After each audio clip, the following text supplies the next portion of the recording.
শ্রাবণ মাসের প্রথম দিন অর্থাৎ শনিবার আপনাদের যাদের হাজব্যান্ড ওয়াইফের মধ্যে প্রচুর প্রবলেম হচ্ছে বা আপনাদের কথাবার্তা ডিভোর্স অবধি চলে গেছে বা প্রচুর সমস্যা আপনারা ভুগছেন, দুজন দুজনকে সহ্য করতে পারছেন না, সেই ক্ষেত্রে এই শ্রাবণ মাসের শনিবার মানে শ্রাবণ মাসের প্রথম দিন শনিবার এই উপায়টি করুন। আপনি কি করবেন, সর্ষের তেল আর কালো তিল নিয়ে নেবেন।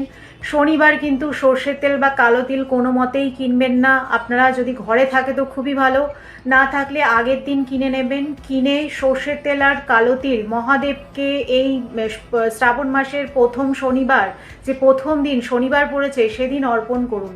আর যখন অর্পণ করবেন, আপনারা ধরুন স্বামী করছেন স্ত্রীর জন্য, তাহলে স্ত্রীর নাম গোত্র বলবেন। যদি স্ত্রী করেন স্বামীর নাম গোত্র বলে অর্পণ করবেন।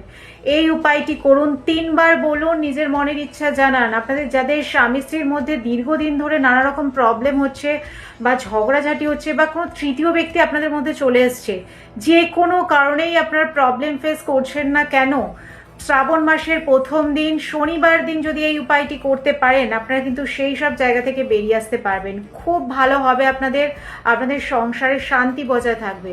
করুন এই উপায়টি, খুব ভালো রেজাল্ট পাবেন।